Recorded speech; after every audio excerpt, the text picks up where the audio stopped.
Hey there, welcome to episode 126 of the Let's Innovate for Vegas audio program. I'm your host, Dan Hugo, Managing Director of the Innovate for Vegas Foundation, a Nevada nonprofit 501c3 public charity. Our purpose is to enable and encourage ideation, innovation, and implementation to make our communities better. This audio program is about those efforts, things we aim to accomplish. Now and then an initiative update, some notions, some ideas. Occasionally, we'll have a guest, although that's been rare. It's been a while.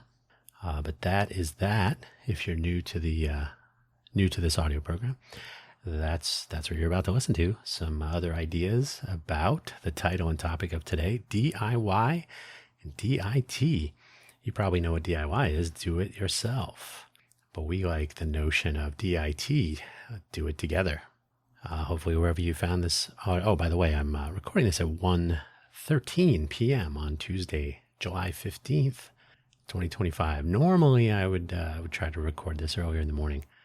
I had some issues yesterday with publishing platforms. I will tell you, it's somewhat ironic. When you depend on some third-party platform that does not have your interests, you get what you get. And that figures into something we'll talk about today. I'm not going to pick on anybody in particular here, but it's always something to think about when you depend on something that someone else provides and then things go in an unexpected direction. So it was unrelated to this audio program and our efforts, but it was podcasting related. So hopefully wherever you found this audio program, hopefully in a good, stable place. Hopefully you're able to locate the episode description, which contains the show notes, including a summary that I will read to you, and 4 links that are relevant to our foundation and our near-term future. So let's get started so we can get finished. The summary of today's episode. Our foundation is focused not only on ideation, innovation, and implementation, but on developing the skills to do these and more individually and collaboratively. Production by Street. The links for today's episode, as usual. Remember, we split our web presence to focus on the activities of our foundation and then the business of our foundation. So our existing website has been around for quite a while, for over 3 years, innovateforvegas.org. Wait, has it been over 3 years? I guess it's been slightly under 3 years because we did change our name. It used to be codeforvegas.org. Innovateforvegas.org, innovate F-O-R Vegas, no spaces, no other punctuation, innovateforvegas, period, O-R-G. That is basically sort of, we're migrating, so it will focus much more on the actual initiatives, progress, any new developments. Our gatherings calendar is there, of course, for our initiative meetup on Mondays. As I'm speaking right now, it's on Mondays. It could move. That's why we have a calendar. So you can check that out. Our office hours, other such things available on the calendar there. And then we'll highlight whole team efforts, members, contributors, relations with other cohorts, and so on. Innovateforvegas.org. Then there's the business website, Innovate for Vegas Foundation. Innovate for Vegas .foundation is about the business side. We're a Nevada nonprofit corporation. We're a 501c3 public charity. If you want to know who our board of directors are, what our bylaws are, our 990 filings, this is all, as I'm speaking right now, this has to be added. The domain split has been recent, so work in progress. But the idea is to make the focus of our innovateforvegas.org website on the initiatives and the civic volunteers making them happen. The Innovate for Vegas, period, innovate.foundation, innovateforvegas.foundation is for people who are curious about our corporation, our 501A compliance status, our finances, who's on our board, who's our governance, what are our bylaws, things like that, things that are kind of boring when you really think about it. They're essential, but boring. So Innovate for Vegas Foundation website, innovateforvegas.foundation, will focus on the business side, innovateforvegas.org on the activity and volunteer and team and initiative side. two sides of the same coin, if you like. Then there's projectact.info, project-act, ACT, period info. The hyphen is a key next to the 0 on most keyboards. Project ACT is the autonomous cohort tessellation initiative aimed at discovery to enable and encourage connection, communication, and collaboration amongst cohorts. Cohort is one or more persons who want to work on something. Initially conceived to focus on civic volunteer organizations such as ours to connect us, make us easier to discover amongst the crowd, but it could very easily be used in other ways. It's sort of an opt-in network. It makes use of, or it will make use of, some old standards and some new technologies. Two great tastes. And agileforvolunteers.org, agile, F-O-R, volunteers, period, O-R-G. Agile for Volunteers is our take on Agile, the methodology established a couple decades ago by and for software developers, programmers, software engineers. It has evolved, thanks to the Agile industrial complex, into something that many people will scoff at. But if we start with first principles, we take a whole team focused approach and we stop thinking of, by, and for software development, but actually for any initiative by any volunteer. Try to make the most of that volunteer time, effort, and expertise in a structured way. So Agile for Volunteers is that effort. Ideally, it will make the discovery process a little bit more interesting and the ability to connect, communicate, and collaborate a little bit easier if we have a structure to the way we describe not only what we are trying to accomplish, but how far along we are. Also a work in progress, but all of our initiatives, including Project ACT and Agile for Volunteers, are open for collaboration. They're all open source. So now let us begin. Just use WordPress. Or why don't we just use WordPress? When we first got started just over 3 years ago, it was January, or about end of January, February 2022, there was an impression that we were focused only on code projects. And to be fair, we were then the Code for Vegas Foundation, a rebooted, independent, but still vestigial connection to the Code for America civic tech thing. Code for Vegas, without foundation in the name, was a thing a dozen years ago or so. And so we rebooted it, and then later we would rename it. So we attracted a lot of coders, mostly junior level or just getting started, or people that were curious. The name change was good for sending a more inclusive message across the civic volunteer universe, but we have covered that many times. So we would get a lot of people that were sort of new to the game, curious, kicking the tires. There were some people that have been around the block a few times as well, but mostly younger, looking for opportunities. Hey, what is this? Sometimes mistakenly thinking this would be sort of a coding school, right? Hey, come here and learn how to code. This is much more about learn how to apply what you have learned. An important distinction. Our initial efforts were seeded with the Open Transit Project. That was our first initiative. Now it's the Open Transit Initiative. It hasn't received much love in a long time, but hopefully that will change. And the Open Data Capture Platform. Again, now the Open Data Capture Platform Initiative. And in these early days, the question was often asked, why not just use WordPress? Why not just use WordPress if I can speak? There were other similar questions about using existing technologies, product solutions, and there was some confusion as to why someone would want to build something new. Innovative, perhaps, rather than just using existing developments, even if they are open source.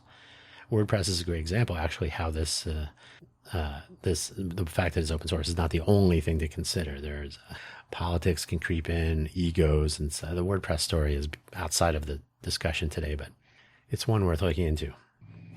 There are some important considerations regarding selection and use of external elements and components, products and services in conjunction with any in-house developments, particularly true with community elevating civic volunteer efforts, which are our focus, of course.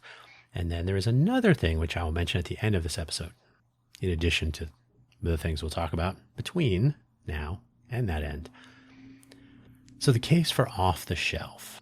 In the for-profit world, where your goal is to release products and make money, sometimes make money, time to market is important, so is budget, so are a few other things. So using something that already works, is tested, and has been shown to be reliable, probably has some sort of support element, customer support, developer support, etc., warranties, is probably worth a look for integration. More than a few infamous brands have kicked off a commercial product or service by integrating functioning elements to get into their market. And then they can cost reduce, customize, and optimize over time.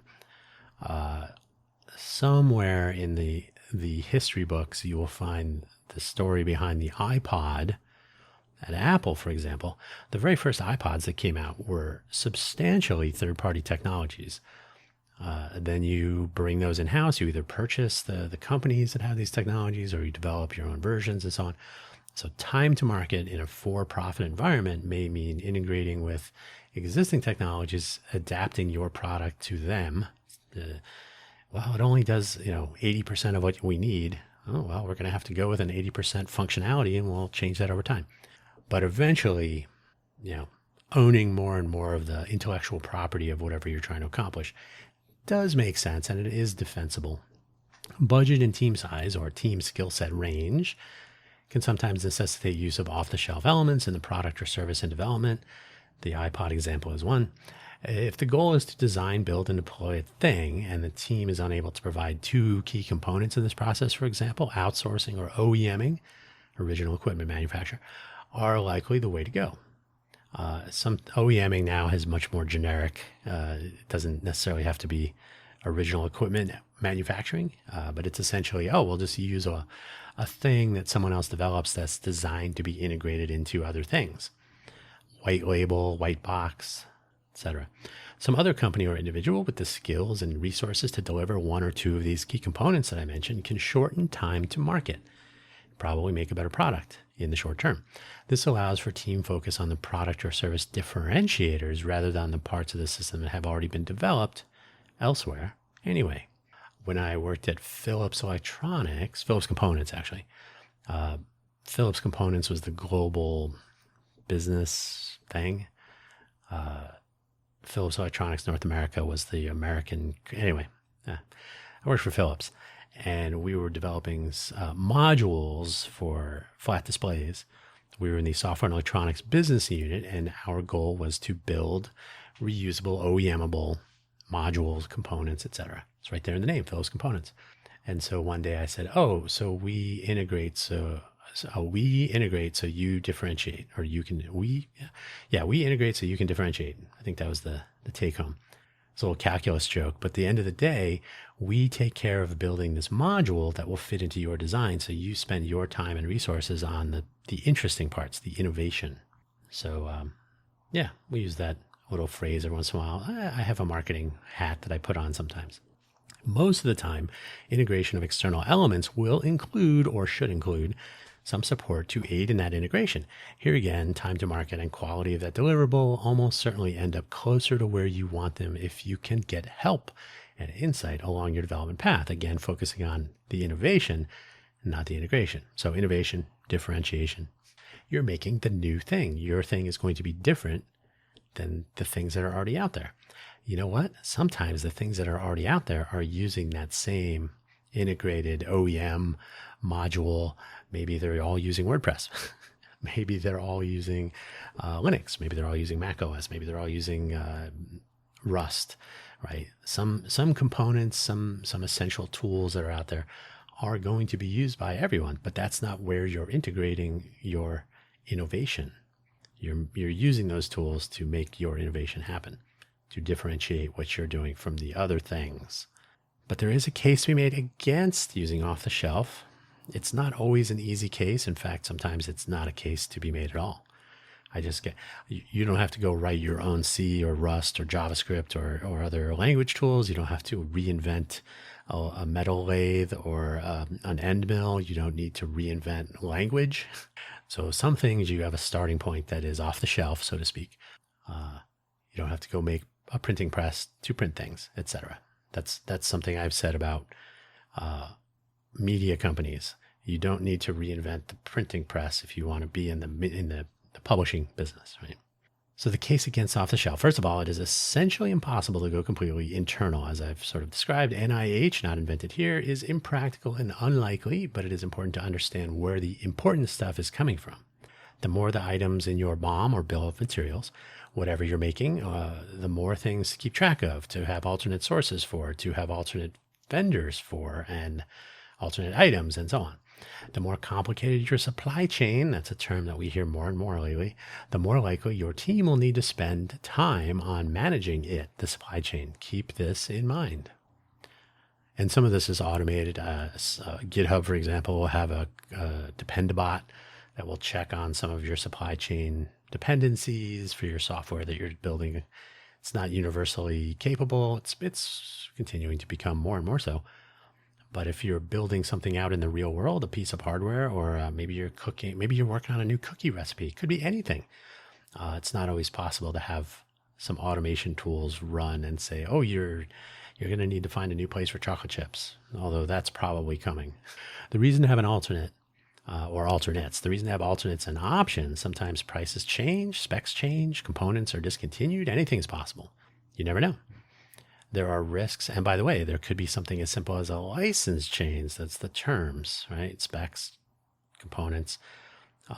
You may just not be able to use them anymore for whatever reason. This was Terraform was a recent one. WordPress became sort of problematic in this area in a few ways. Redis is another. These are all software products, but it may be that you can't get a material. You can't get those chocolate chips anymore. Or maybe the chocolate chips have an allergen in them. Maybe they're made with wheat, and we can't use wheat because we're trying to make cookies that are not using almond flour. You're not making gluten-y cookies. So your ingredients have to be safe for your customers.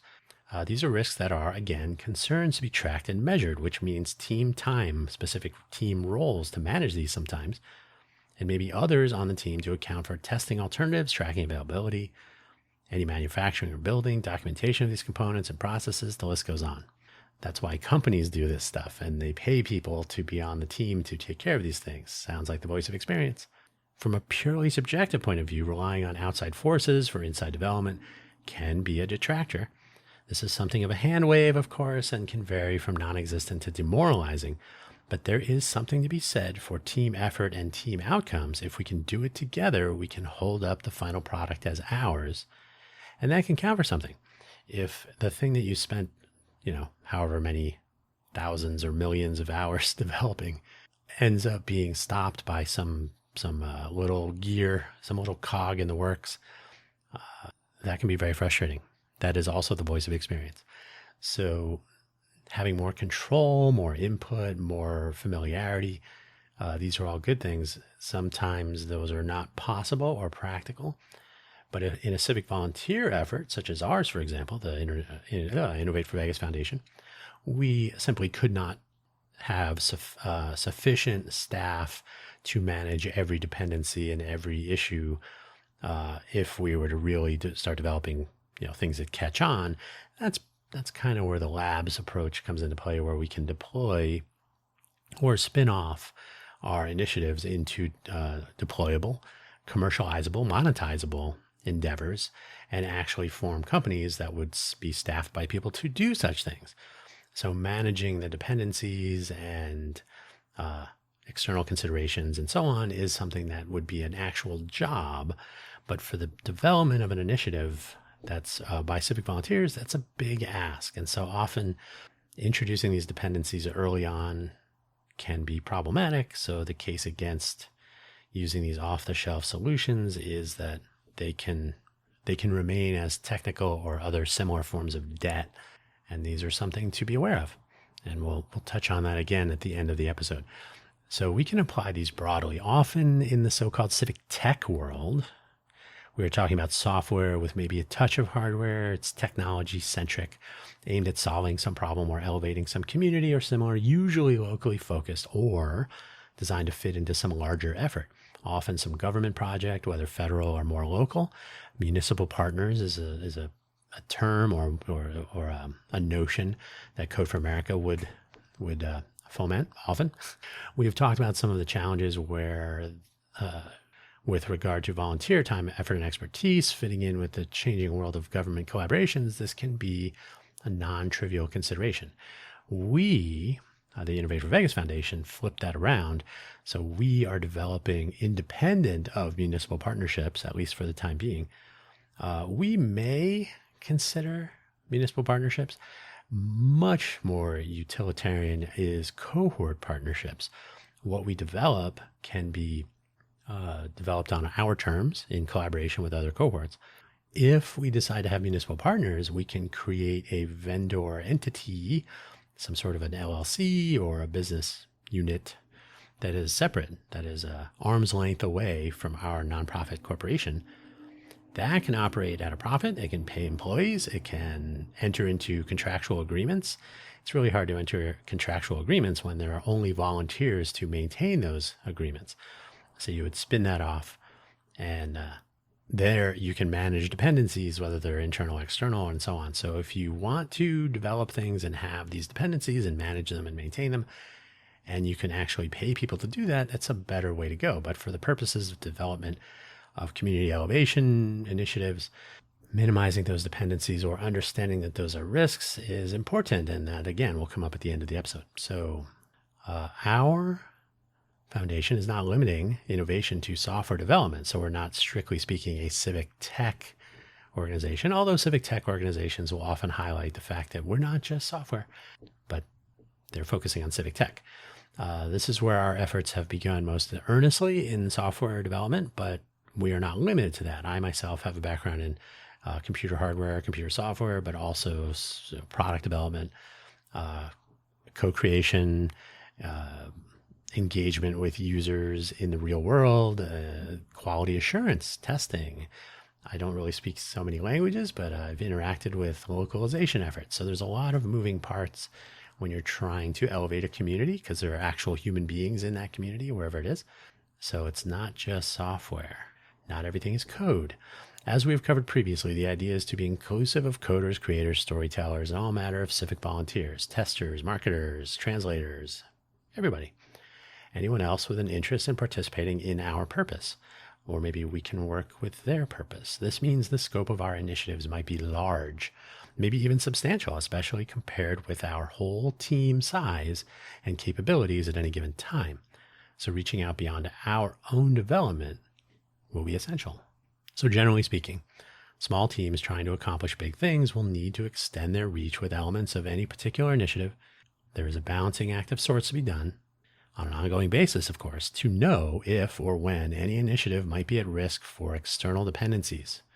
Probably because of external dependencies. Let me do that real edit here. Because of external dependencies. So you may have a volunteer effort that's moving along, but it may be at risk because some external dependency is going to disappear, change their licensing terms. They may decide to start charging money because of those license term changes, and so on. There's all manner of things to be aware of. And while that would be moving forward, normally you cannot change the license in place. You change it from some point into the future. So that it might just put continued development at risk. But there's always little things like this to be aware of.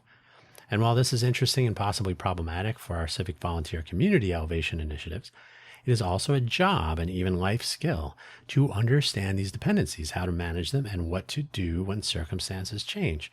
You should just know how these things work. Anything can change. Rug pull is a term that is used more and more frequently now in some contexts, including cryptocurrencies. But the change in your local laws, the rules, there may be a change in the hours of a store that you frequent. Hey, this place is supposed to be open till midnight. Now we changed our hours. Things change. Managing changes and how they impact what you need to accomplish or what your team needs to accomplish is something to know and understand. It's a job and life skill. So do it yourself. While this can be a real challenge, and this approach has been done before as far back as history extends, it is not necessarily preferred for large initiatives, doing it yourself. This can, though, be a strategy for starting something new in order to show by way of example what a particular initiative might be about. A prototype, if you like, the mock-up or model or other good words, depending on what the initiative might require. The ability to describe and then demonstrate in some way, either an entire initiative or maybe some parts of it, is an extremely valuable job skill, to be sure.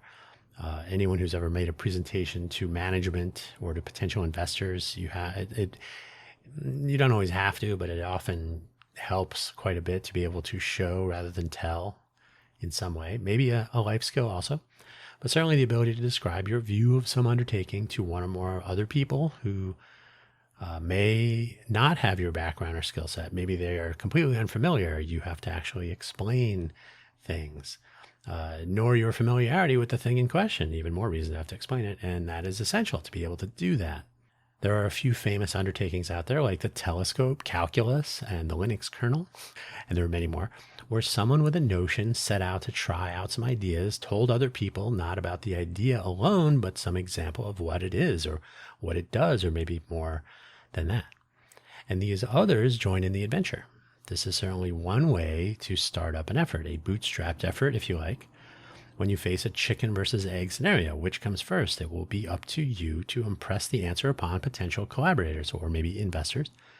It is possible, by the way, let me fix one little typo here. Not possibly, it is possible, by the way, that yourself, as in do it yourself, might be yourselves, maybe two people, sometimes three.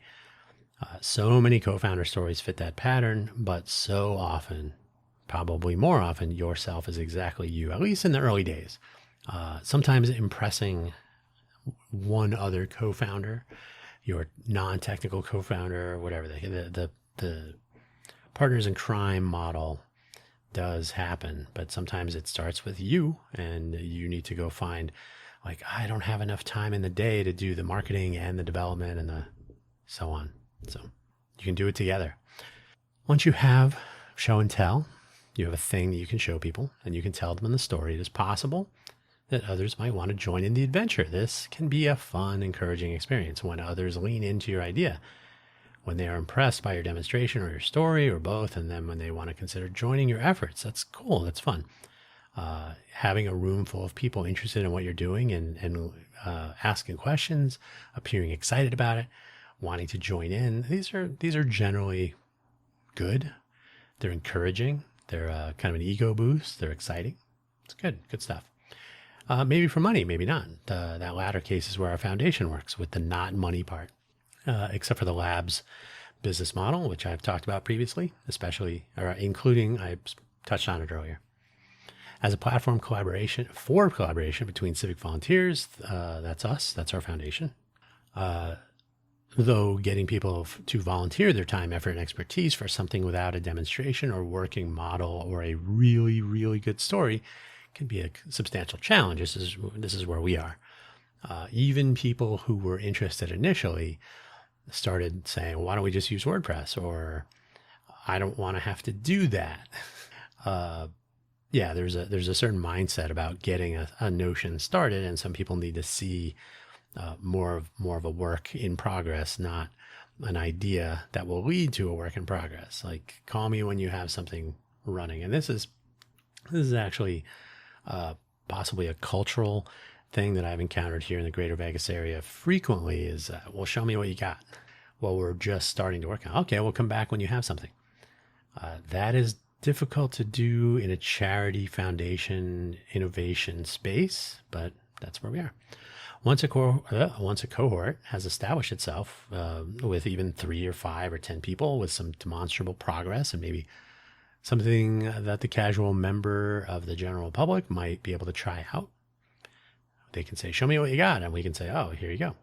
And maybe they can reach an aha moment. There is an increased and maybe increasing likelihood that more progress with more team can be made, as in people will want to join in. Maybe with even more initiatives to make more community elevation possible for more people, with more people. Once there is an established team, whether they are regular contributors of their time, effort, and expertise, or they can stop by sometimes. For our Agile for Volunteers infrastructure, we have persistent teams that will tend to be regular participants. And there are atomic teams that are participants for a iteration time frame, which is typically 2 weeks. So commit for 2 weeks, then you can disappear completely if you want. That's the nature of volunteer time, effort, and expertise. It isn't like hot and cold running civic volunteerism. Sometimes life circumstances change. Or if they're completely external and can collaborate in some intersectional way between our cohort and theirs. This is the connection, communication, and collaboration notion. Perhaps eventually reducing dependence on external elements may make for a more educational experience. It may make for a more stable platform to continue development. And, wait, where did I go? Of whatever it might be, hardware, software, mechanical, electrical, mathematical, whatever.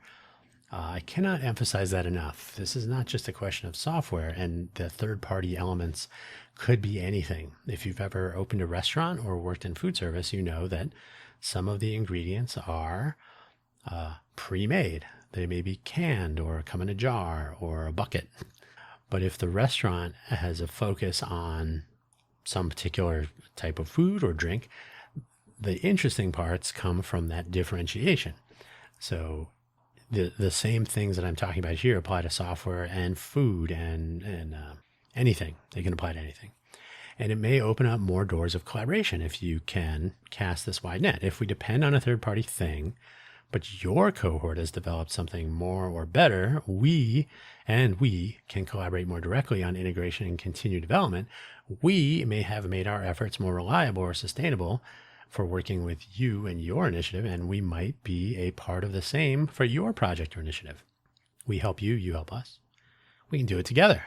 See how that works? So what's the difference? What is the difference?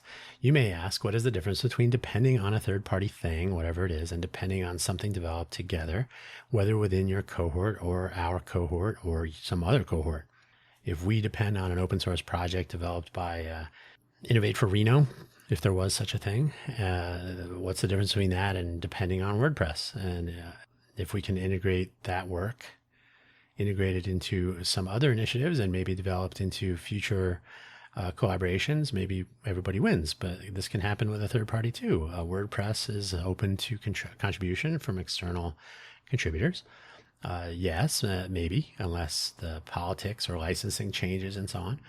So it's really a question of motivation, ethos, purpose. A civic volunteer organization probably has a different starting point than something like WordPress, even though WordPress, and I hate to pick on them as an example, but because people mention it all the time, it works. WordPress started as a platform for publishing on the internet, blogs and so on.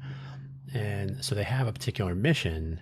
The likelihood that they will deviate from that for the purposes of some community elevation initiative are not great. But if you're working with Innovate for Reno and you have a good story, a good pitch, a good goal, there may be greater interest in collaboration. So maybe it's the same. Maybe WordPress would say, oh yes, we would like to tailor our development efforts to support the Innovate for Vegas Foundation's efforts with their open data capture platform, maybe, but that seems unlikely. This may be a question of intersecting purpose, but that is the thing. What's the goal, and where do we have to spend our volunteer time, or where do we have to spend money, and so on. So these are all business questions, are all roadmap and logistics and operations and personnel and all sorts of things. It sounds like stuff to learn about. As promised, the extra thing to mention at the end of the episode, here we are. The other piece of our purpose is not so explicit. And in fact, I have referred to it as the fourth I in that purpose statement, so the unmentioned one. To remind you again, our purpose is on file. It's written on documents, is to enable and encourage ideation, innovation, and implementation to make our communities better. Purposely vague. We don't talk about technology. We don't talk about coding or software. Just ideation, innovation, and implementation. But there is also integration. We cannot possibly invent everything. We integrate what we do with the work of others for our outcomes. Integration is implied, but making it an explicit consideration is not always presumed.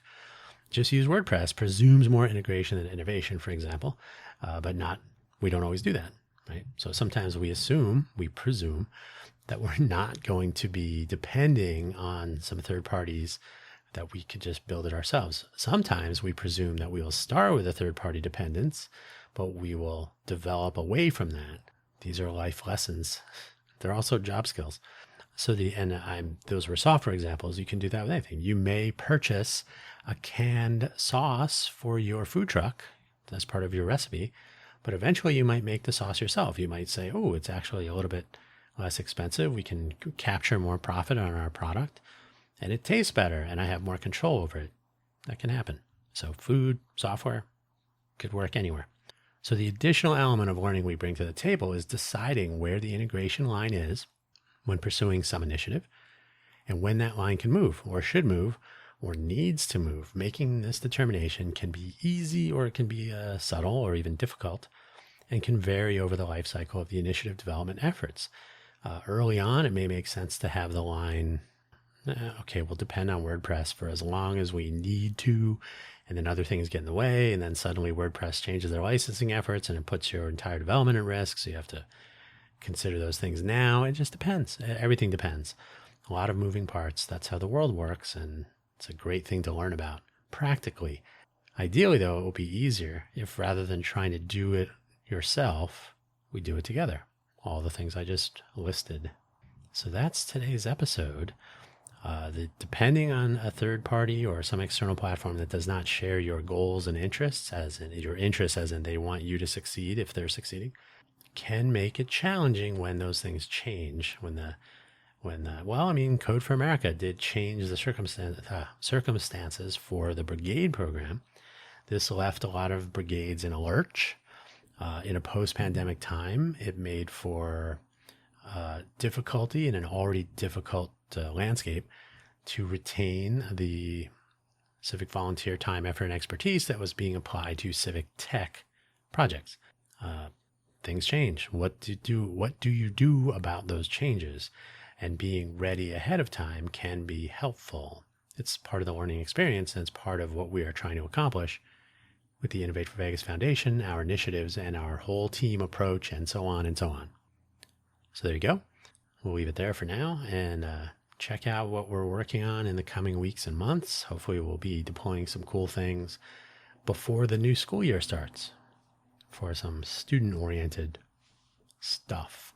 That's where I'm going to leave it for today. Thank you for listening as always. And thank you for being supportive of the Innovate for Vegas Foundation. If you are, that may be the beginning of that, maybe listening to this audio program and others in our audio program offerings, and then maybe some other types of participation. I'll leave that to you to consider. Thank you. Take care.